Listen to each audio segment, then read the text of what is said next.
Good morning, folks, and here's a article from Vulture. It's an interview with John Cho on his role as Spike Spiegel, the next upcoming iteration of Cowboy Bebop on Netflix. And this is a mixed bag for me. I'm not going to be just bashing on these interviews or these talks because the reveals are kind of mixed bag in general. Some people like it, some people don't. I have reasons for both. And this is actually a pretty decent interview. This is what you should be doing, as opposed to going onto social media and bitching about the fans not liking the way you look. Because if all you're given is images, of course they're going to criticize how you look. That's just basic stuff. So here we go. I'm not going to read the entire thing because it's too much useless information and it's long. I'm just going to focus on the things that I thought were relevant to what John Cho is doing as an actor and what the show might be doing, which is good for you if you're a fan of the show or you're a fan of Cowboy Bebop in general. So, what made John Cho say yes? I don't know. It was a gut thing. That's fine. I don't think I've ever taken a role more seriously. So that's a good thing to hear. That's pretty much what you want to do in every interview. I've never taken a role more seriously. This is the most important role of my life. It's like, thank you. Good. Okay. That's making me feel better that you're taking this, the best anime in existence and adapting it to live action seriously. I like to hear that. I don't feel that I took any shortcuts. So even if my performance is perceived as a failure, what I will take away is I've improved at my craft. So that's not the best thing to say about, oh, I could suck, but I got better. It's like, that's not, no. What you say is, you know what, I'm probably not the best guy for the job, but, I really tried my best. I did all the things I could. And I could say at the end of the day, I've improved as an actor. So that's good as a personal thing, but you also want to have a little bit of hubris admitting, you know what, I'm probably not the best for the job. But they came to me and I said yes. So thank you. They're being very thankful. That's what pretty much anyone does anyway. When they get a job, they're very thankful for it. So that's good. That's a great thing. I was also interested in how to put character into a role that is a killer doing action sequences. That's tough. That's very tough because Spike and Jet and Faye, they're kind of profound. They don't say much. It's mostly through their actions and why they act that we care. It's the plot. It's what are you doing and why. Not giving me a giant spiel on how awesome he is. Spike is just Spike. He's cool just being him. The way he walks, the way he talks, the way he fights, the way he addresses things. That's Spike. That's what's great about him. He's more of a show don't tell kind of guy, which is why Bebop is great. Let's see what else we got here. Americans, here we go, also have a tendency to impose their ideas of race onto everyone else. And by golly, if there's anyone in the world that doesn't shut the hell up about race, it's America. So let's see what they have to say. There's always, there's two ways of looking at it for me. I flip-flop. I've seen a lot of animation in my house because I have kids. And sometimes you go, okay, I wish that were more Asian. There were more Asian characters in animation. On the flip side, when I see American animation, I feel like when they do draw a person of color, it's so focused on the phenotypical differences between a white person and a person of color that it almost is creepy. Okay, so in case you don't know, Japanese anime comes from Japan. Most of the shows you're going to watch are going to be Japanese culture influenced, like a multicultural school for the military, gifted or whatever. Even though it accepts races and different peoples from all over the world who have magical powers, they're going to be eating with chopsticks in the cafeteria, just because there's going to be lots of Japanese references. There's going to be lots of Japanese religious iconography. There's going to be all kinds of Japanese things because it's from Japan. And the times when you have the American walk into the Japanese school or flirt with the female lead, it's usually done as a comedic thing in a romantic comedy, or to make the male lead jealous, or to show off how great the female lead is at dealing with these problems or being able to communicate in English. And of course, we read that or hear that and go, that's kind of weird, because they have the Japanese voice actor have a really bad dub or a really bad attempt at English speaking, and it just sounds hilarious. So we know what they're trying to do in the scene, at least from the point of view of a person watching this, going, yeah, that's an American. But we also realize they have no idea how to communicate properly in English, or to even to hire an English person to say some lines in English, please. So it's always funny to see that in animation. And the great thing about animation in Japan is it's kind of ubiquitous. It's not about race to begin with. There is no white race. There is no Japanese race unless otherwise specified. It's just animation. And they just draw what they know. And that's great. There's something loose and free about the way anime handles race that it seems less meaningful. And I go, maybe this is what we should strive for. And that's a very good observation. I'm glad John Cho picked up on that. As I just said, it's ubiquitous. The Japanese don't really care. It's like whatever. Even though 95% of Japanese of Japan is by Japanese originating from Japan, they don't care. It's just people. They don't get hung up. Americans are the ones that get hung up because I don't know, they're retards. No offense to the Americans out there, but I'm sorry, you guys are insane. But Japan, good. They don't care. They do quality. They focus on what's fun and interesting to look at. Some fans thought Spike, who was 27 in the anime, should have been played by someone younger. Were you concerned about that? Now, this is my major concern about the look of the show so far, or the characters. Here he is in his getup, looking good. Doesn't quite look like Spike. Kind of an older man, older gentleman. Doesn't quite match. And this was my main problem with this scene, was not Faye or Jet. Jet's probably the better one of all the three. Actually, no, Ayn is. Ayn's the best out of all the four. John Cho is just way too old. It doesn't quite fit. I mean, you can keep going here. Does that look like that? I mean, the suit's pretty good. But no, not quite doughy-eyed, not quite as young in the face. The bigger eyes as far as Spike Spiegel. And I'm not saying that because of his race or his age. These are all factors. They just don't look the same. You can just base it off complete ignorance and just say, yeah, these pictures don't match up. And then we go, oh yeah, he's 49 years old trying to play a 27-year-old. And I say a well-fit fellow at 49 can pull off a 30-year-old or a 40-year-old pretty well.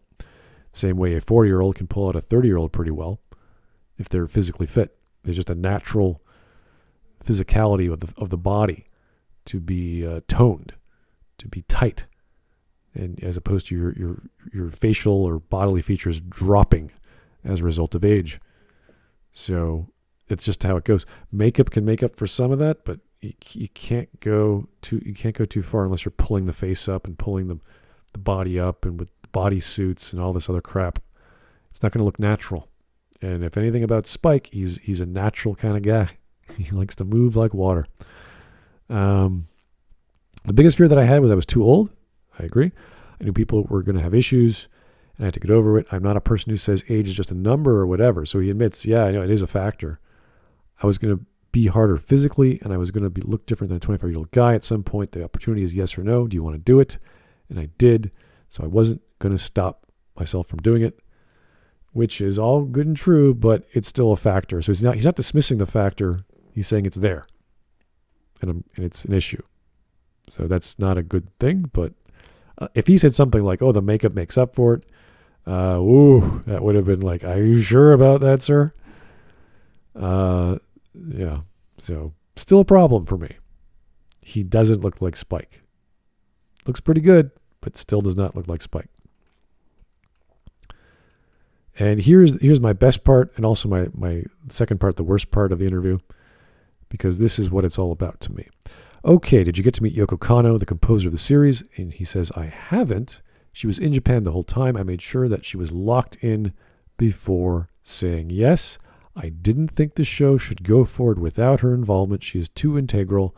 Our iteration minus her would suffer too much. This is key. If there's anything to take away from Cowboy Bebop, it is the music. And the music carries the show. It keeps you coming back for more. Yes, the episodic nature mixes things up once in a while. Ooh, what's that? But the music from Yoko Kanno brings you along that journey and says, I want to see more. When the ending credits play, yes, bam, I love that song. I want to hear more. When the intro starts up, yes, I want to hear more. That is this amazing effect of music we have. And you have to get that. And John Cho does. Now, you could have also said, well, we couldn't get Yoko Kanno for whatever reason. We also got a really talented protege from her, or a really talented jazz musician, and you could get away with that. I will say there is some leeway with getting a different musician. But if you're going to sell me on Cowboy Bebop, Yoko Kanno is number one. That's how you do it. So this is why I'm sort of mixed bag. They got the talent, they got the intention, they got all the motivation, and can they put it together is the question. I don't know. I haven't heard any music yet. Is it new? If it's new Yoko Kanno music, yes, I'm going to watch that show. You got me at Yoko Kanno. I don't give a shit about any of this shit, because it doesn't look right. But if it sounds right, I'm 50% there. So boom, Yoko Kanno, you've already signed me up. I know that's fanboyish of me, but that's Bebop. It's the music. You can't watch Bebop on the mute. You just can't. Doesn't work. So, great news, right? And here's the second part. Was there anything else you needed to know in order to say yes to the show? I was like, we're not going to just remake each episode, are we? Oh, okay. I didn't want to restage everything exactly frame by frame. I didn't want to do that artistically. And I also thought that that was a recipe for encouraging unflattering comparisons. Now, hold up a second here. If you're not going to do that, that means you're going to make new stuff. If you're going to make new stuff, you're going to need the original writers. Because Netflix writers, oh dear God, do I have to talk about Death Note? I hope not. If we should all erase that from our memory in case you forgot what horrible writing that was. So if they're bringing Yoko Kanno, great. If they're not bringing the original writers because they're not following the original plot lines, what the hell are you doing? If you guys remember Ghost in the Shell, the movie, I know a lot of people didn't like it, but they tried very hard to get original shots to work in their plot line of the anime movie. And they did a fairly amazing job. And that's why I'm talking about nostalgia. If you can sell people on nostalgia like you can with Bebop, you're going to get a lot of your audience. But if you're not doing those same iconic episodes from Cowboy Bebop, like Ballad of Fallen Angels, episode 5, with Greenbird playing in the background where Spike is crashing through the stained glass window in slow motion while he has flashbacks. That was so important as an episode. And that was one of 5 episodes about Spike, or the main plot. Out of 26 episode show, that's a very weak plot. If you only have 5 episodes focusing on plot, that's not enough episodes. And the other one was Jupiter Jazz, which lasted 2 episodes halfway through, and then the Real Folk Blues, which last 2 episodes. So you have 5 episodes, really only three storylines there, and 2 extended episodes of each that carried the main plot. The other ones are 1 of Faye, 2 of Ed, 1 of Ein, which is the same idea of episode 2, and I think 1 or 2 of Jet, which isn't much. Everything else is random fun drama, which is episodic by nature. So this is the problem we're having already. If you're not going to get the original writers or someone who understands the show, you're screwed. Yeah, music carries the show, but you still have to have a story somewhere in there. It could be a dumb story. It could be a simple plot line. I don't really care, but you still have to get good writers who know what they're doing to tell a story such as this. And if they don't replicate Green Bird or the stained glass window scene, people are going to lose interest. If you don't have an equivalent Ballad of Fallen Angels scenario, and they might, because they showed a screenshot of Spike in a church, and you're like, not the same though. It's going to be a watered down version of that episode, which is, I don't know how they top that. I don't know how they translate that. But if you don't get episode 5 at all, then big problem. How could you do better? You can't. You have to do something a little different. I agree. But I guess that's the tightrope you're walking, which thankfully isn't my job, but it touches on me. So this is a huge problem. If you cannot get Spike to look like Spike, if you cannot get Faye to look like Faye, and just a comparison, John Cho, 49 years old. Spike Spiegel, 27, 28.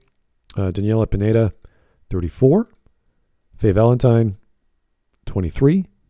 I think that's a pretty big jump too. Women are a bit different. Attractive women can, pull off looks, so that's not a huge problem. But these characters don't look like their characters. And if you're saying you're not using the same plot lines, or just, you're not using the iconic plots or episodes, then it's like, how are you going to top Cowboy Bebop in Cowboy Bebop? It's very difficult. So you might want to have hired some of the original writers. Maybe they did. I don't know. It's not part of the interview, so I can tell you. There's some talk about his hair. I don't really give a shit. Blah, blah, blah. Whatever. So mixed bag. John Cho, good luck, sir. I'm cheering for you. You got the right attitude. But cautiously optimistic guide to an almost normal season. I don't know. Anyway, whatever you guys think, tell me in the comments if you have some information on how this story is going to turn out. I know it's only 11 episodes, I think. So they got to be very tight with everything. But who knows? This is just an interview with the main actor. Could be amazing. Could be crap. Couldn't tell you. Anyway, thank you for listening. Have yourself a great day.